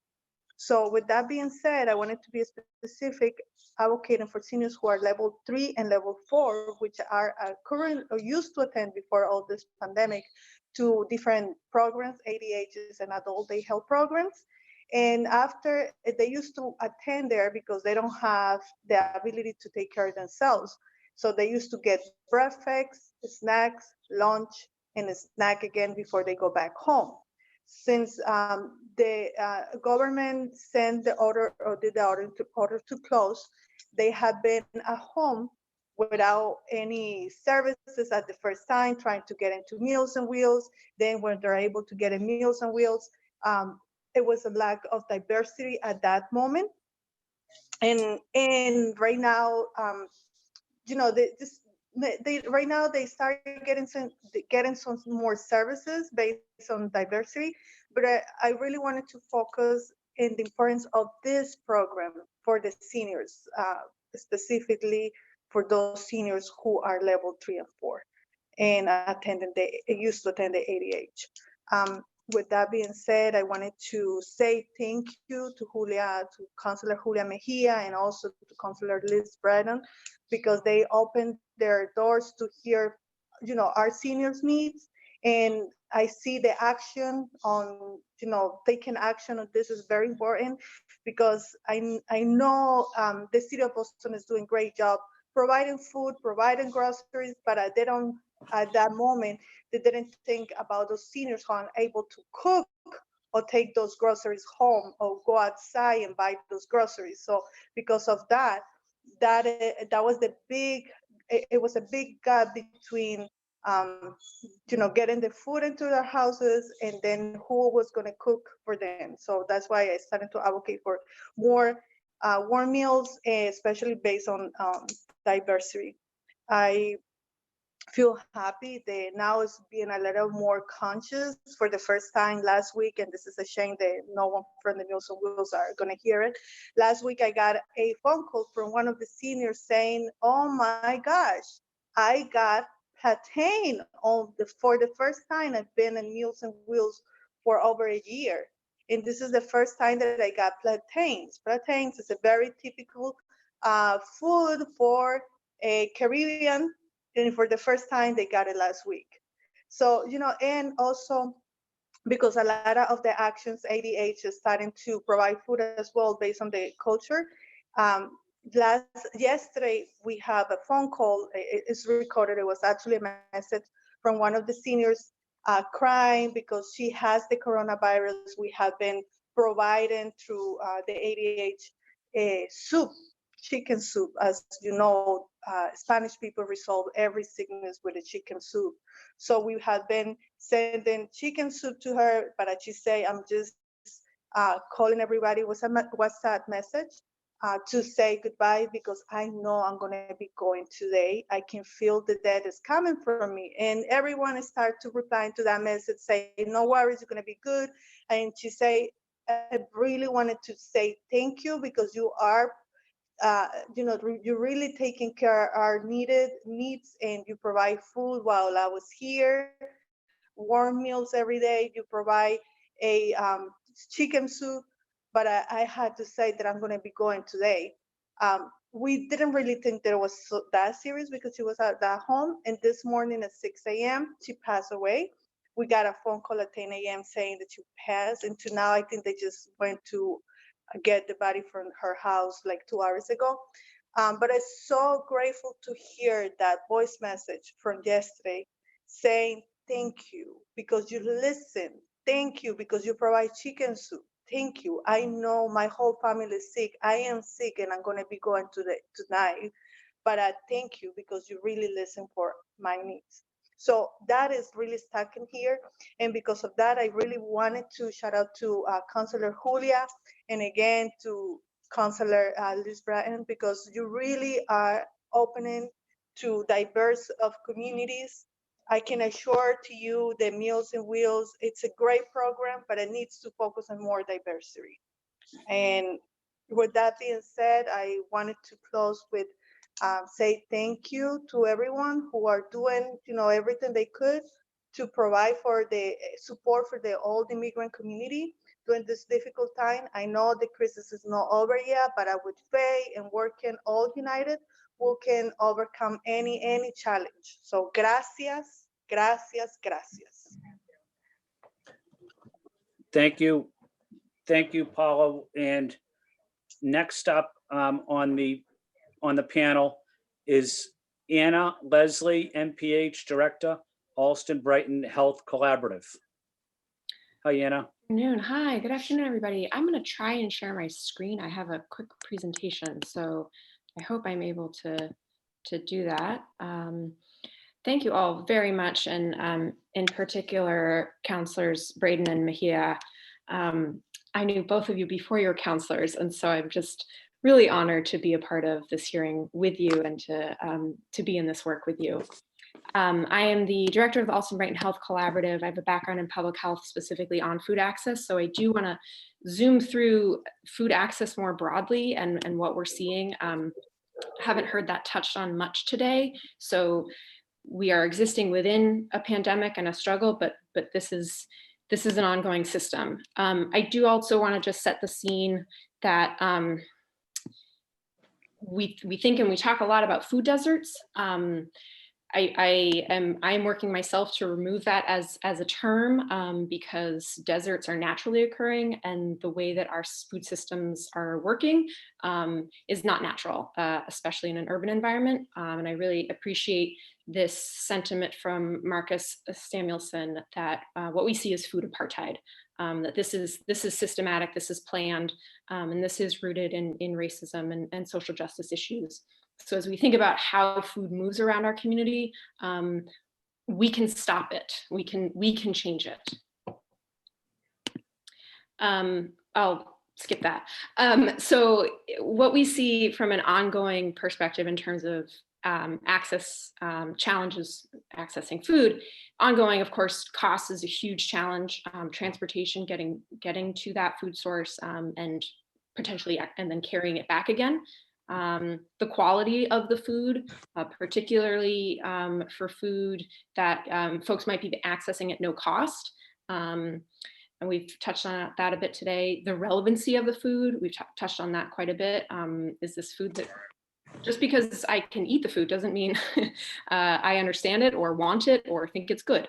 And a lot of issues around eligibility, how we determine if somebody is allowed to have food, quite frankly, and that a lot of that eligibility is at a larger systemic level, it's at a federal level, but there are still challenges even today in a crisis keeping people from being eligible to eat food. The challenges we're seeing now, in addition to our ongoing challenges, are around autonomy. So somebody being able to get to the food themselves. We are now, because of our isolation, removing that ability for people due to necessity. Supplies is obviously an issue. We're seeing that in our grocery stores. Can everybody still hear me? I just want to be sure. Am I still there? We can hear you, Anna. Okay, good. I don't know what's happening in Councillor Flynn's house. That's I can hear okay. you. No problem. Just wanted to make sure I was still there. Obviously, time is a huge factor right now. If folks are having to juggle childcare, working from home, leaving the home to get food, time is a huge barrier. Stores are not open as long, and fear certainly of what is out there, real and imagined, and how we might be contacting and engaging in what's out there, but also fear of what's within the home. And a lot of folks not being able to leave home due to domestic violence issues, due to isolation being imposed upon them. And so those are all added challenges to our system. And I'd like to just note that all of these are putting the emphasis and the onus on the individual. All of these challenges make the individual figure out how to get food. They don't put them on our system of making food accessible and making food a basic human right. So I want to pivot to what is happening in Alston Brighton. We have a lot of wonderful food resources consistently, but we have now more due to the pandemic. So each month we work on making sure that people know what those resources are. Here's our month of May, and you can see every day multiple resources. We have the sites that have been mentioned in partnership with the city at the YMCA, at Charlesview, Brighton High. And then we also have our ongoing food pantries, APAC and ABCD. We also have the Alston Brighton Congregational Church does a community supper every Wednesday. They figured out how to do that safely. They also run a food pantry twice a month. The Charles River Community Health Center runs a mobile food pantry at their site for their patients. So a variety of food resources, we try to get these out. We get these to our partners, including Heloisa for translation, to just get this out as broadly as possible. There's a second page to this that provides all the details, locations and hours, and in some cases, unfortunately, still eligibility requirements. Moving forward, I have some observations and recommendations. For us in the short term, and what we have been doing, as Councillor Braden mentioned, is that we host weekly webinars twice a week for anybody in our network, and you are all invited to participate in this. Anybody who is engaged in the Alston Brighton community in some way, to join these calls twice a week, to troubleshoot, to share resources and information, to strategize. And that is actually how we came up with our food delivery program that we are now doing in partnership with our local bicycle collective.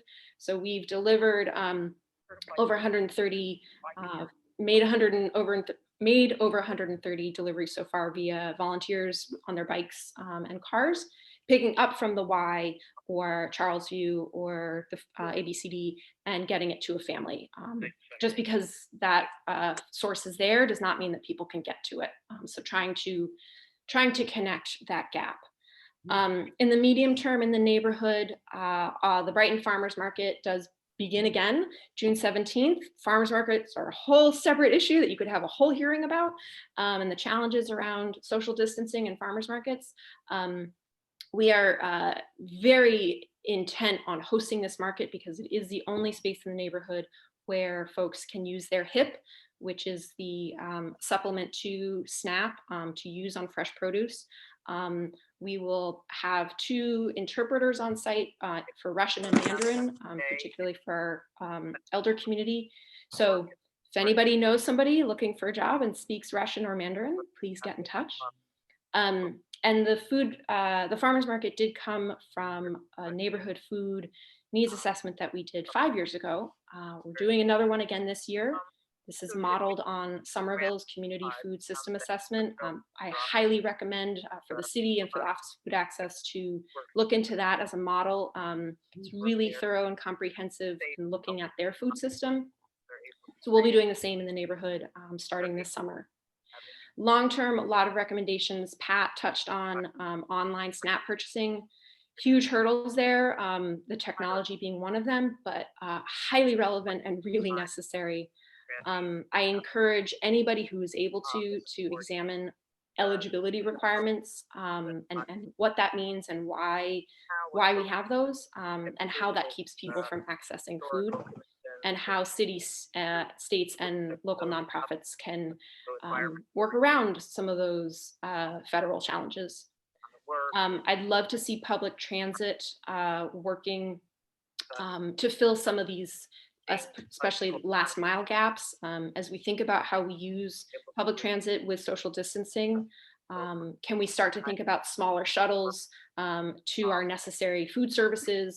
Can we think about the ride and those smaller systems helping to close those gaps and just be more nimble with public transit opportunities? I think certainly looking at supply chains and the quality of food that's going out to our free food providers. And then lastly, a lot of great conversation around prepared food. We developed something in the neighborhood years back on prepared meal program, food sourced from university dining services, and recovered and put into prepared meals. We partnered with local ESOL program and worked very intentionally with the program and the students around is this food relevant? Does this food taste good? Is this food spiced appropriately? Does this food connect with your home country and community?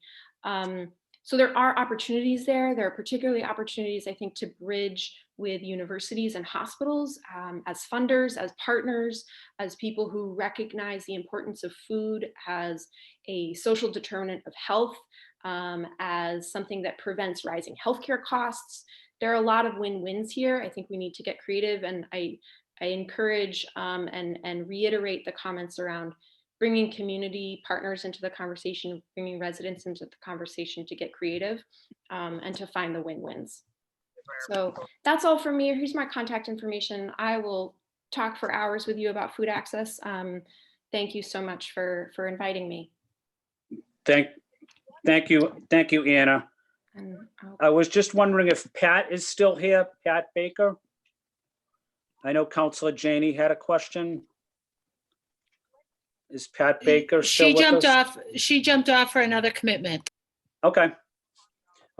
Our final presenter today from the Brazilian Women's Group, Heloisa Maria Galvao.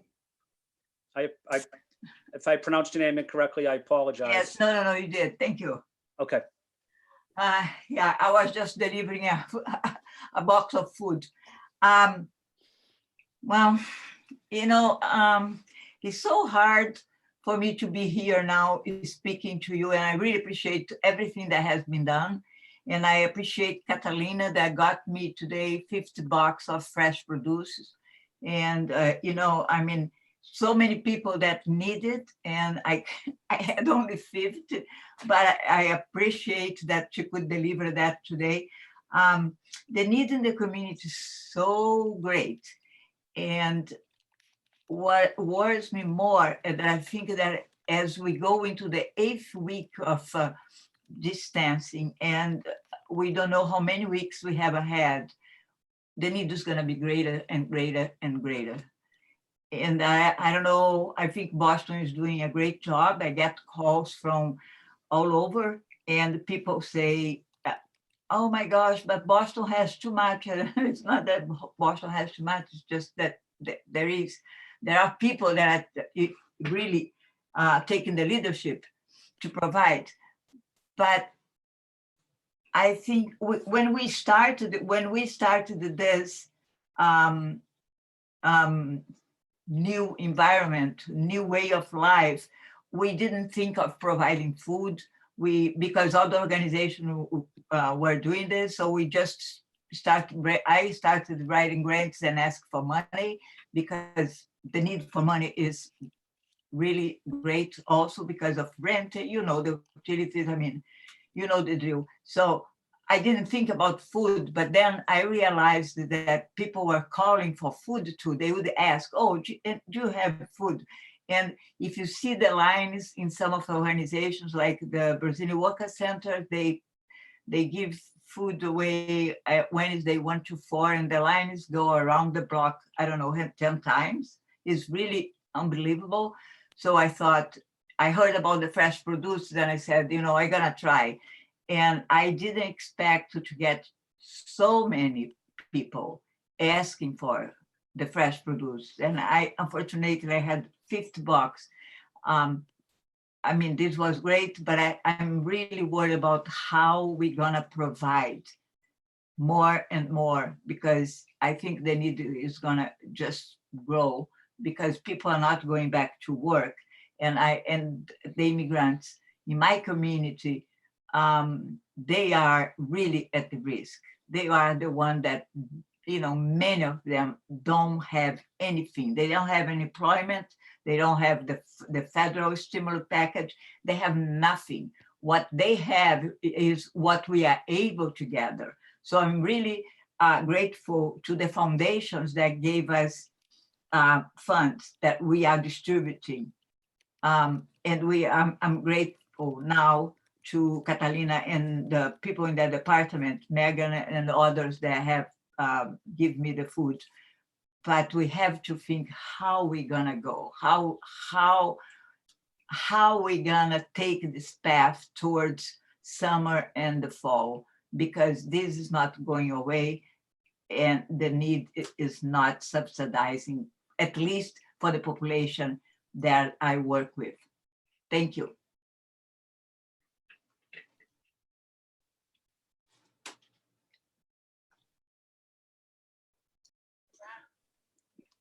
Thank you for your testimony. I think that we got all the panelists, and at this time, I want to go back to my colleagues on the Boston City Council, but makers to start off on any questions they may have from the panelists. So maybe we'll start with Councilor Braden. Thank you, everyone. I really appreciate all of your testimony this afternoon. There's a huge amount of work happening. And I also feel that what we're doing right now in this moment of crisis is laying a foundation for how we will continue to work going forward to decrease the level of food security in our neighborhoods across the city. I really feel that the need for collaboration is ongoing, and I also feel that, as someone mentioned, the importance of culturally appropriate food is really important as well. Especially, I was really touched by the stories about the food service for the elders, Meals on Wheels for the level 3 and level 4 elders who were getting food in their day programs, but are now dependent on Meals on Wheels. I can attest to the therapeutic value of chicken soup. It's wonderful. But I also have concerns about, the access to halal foods. And also in our neighborhood, we have a huge Jewish population, and some of my folks who are making phone calls to elders are highlighting the need for kosher foods as well. So Emily, I understand, is trying to address those issues, but it is something that we need to be sensitive to. Thank you. Thank you. Councilor Mejia.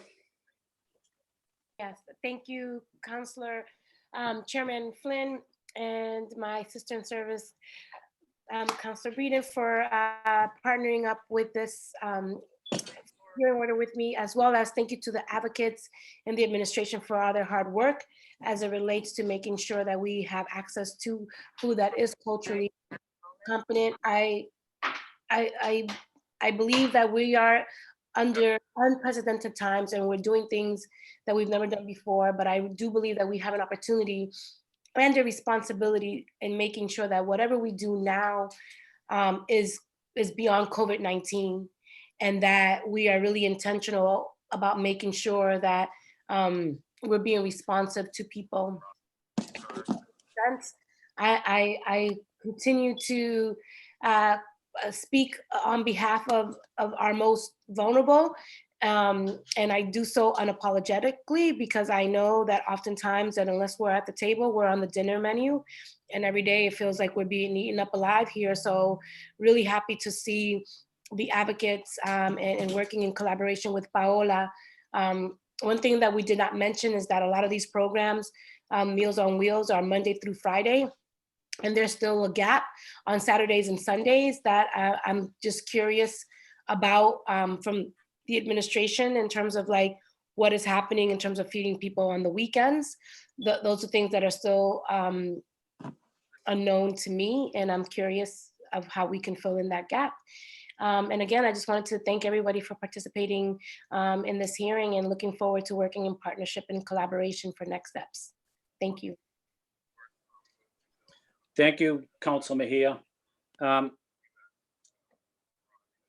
With that, I know Councilor Asabi George is still on. Councilor Asabi George, do you have any final comments or questions? I do. Thank you, Mr. Chair, and thank you to the panel that remains and those that were here before. I did want to mention before Pat had to step off, I wrote it in the chat box, I hope she saw it there, that in December I had filed a resolution around those SNAP benefits, because we know that the impact that SNAP has on our families, and when those resources aren't in the right place at the right time for the right amount and for the right residents, especially in our city, that there's a huge gap in any family's ability to be properly nutritioned and have access to foods. And that, of course, is something that this crisis has really magnified for all of us, the need for better access to higher quality food and appropriate food and culturally appropriate food. So I appreciate everyone's comments today, and certainly appreciate the thoughts, the food for thought, if I could make that pun, but also really outlining and highlighting the work that remains certainly undone, and the work that we need to get to quickly. So appreciate everybody's continued effort, especially those that do this work every single day. Thank you, Mr. Chair, and thank you to the makers for bringing this before the council. Thank you. Thank you, Councilor Asabi George. With that, I just wanted to ask Councilor Braden or Councilor Mejia if there's any issues or anything else that you want to focus on, or is this time to give closing, to close it up? Or I think, yeah, for me, it seems we've had a very thorough discussion. My one concern is with regard to, at the food pantry, at the Greater Boston Food Bank, the switch in the need to more rice and beans and more shelf, more durable foods that are good in your pantry. I just hope that that the food chain is able to support that increased demand in a timely fashion. Thank you, Councilor Braden. Councilor Mejia? Yes, I just wanted to be mindful that we have public testimony lined up and folks who wanted to share a few things. So I'm not sure if we are ready to go or not. I'm just getting some word. There are some folks in the public testimony space that were lined up. And then I already mentioned some of the things that I am still looking at, but I think we can follow up with others. These are two folks who are waiting, who will need Spanish interpretation. So I just wanted to just be, never mind, they had to go. Sorry, people are texting me as I go here, y'all. So I might sound a little bit, distracted, but it seems like the two people that we had in the waiting room have left the building, literally. They're no longer in the testimony space, I don't think, Councilor Flynn. If you could just confirm for me whether or not there's still folks in the waiting area before we sign off. Yeah. Also, if the public is watching this hearing, they could forward written testimony to me at ed.flynn@boston.gov, and I will be sure to share that written testimony with central staff and with my colleagues as well. Again, my email is ed.flynn@boston.gov, and I will certainly share that information with my city council colleagues. Councillor Flynn, I'd just like to say a few more words of thank you to all the organizations across our city, not just our city agencies, but all those nonprofits and groups like the Brazilian Women's Association and the church food pantries and community agencies that are working all hands on deck. I've never observed such an incredible effort across the board to deliver food and support to our most vulnerable residents at this very difficult time. So I want to say a big thank you to all those folks who are doing this. Thank you very much. Yeah, and then as Councilor Flynn, for my remarks closing, just wanted to thank the City Council colleagues who joined us, echo the thank yous that are my Councilor Braden just mentioned. And to you, Chairman, for hosting this great hearing, which was great. We had a little bit of everything here. So I just want to say thank you all and everyone for your hard work. We really do. Thank you, Councilor Mejia. Thank you, Councilor Braden. I want to say thank you to central staff as well for helping us organize this. Kerry and Jalady, and if there's anyone else that I missed, I just want to say thank you to them for their professionalism. I want to say thank you to the panelists as well. I want to say thank you to the mayor's office, Mayor Walsh's team for their work, but also the people that have been, my colleagues in the Boston City Council certainly have been active on this issue for many years. But the panelists for your dedication in supporting people that are hungry and families that are hungry. You're really the heroes of our city. You make Boston the great city it is because of your compassion and dedication. So we want to say thank you to all of those that are in the neighborhoods that work so hard. We see you and we appreciate everything that you're doing. With that, this meeting is adjourned. Thank you, everybody. Goodbye, everybody. Bye, thank you.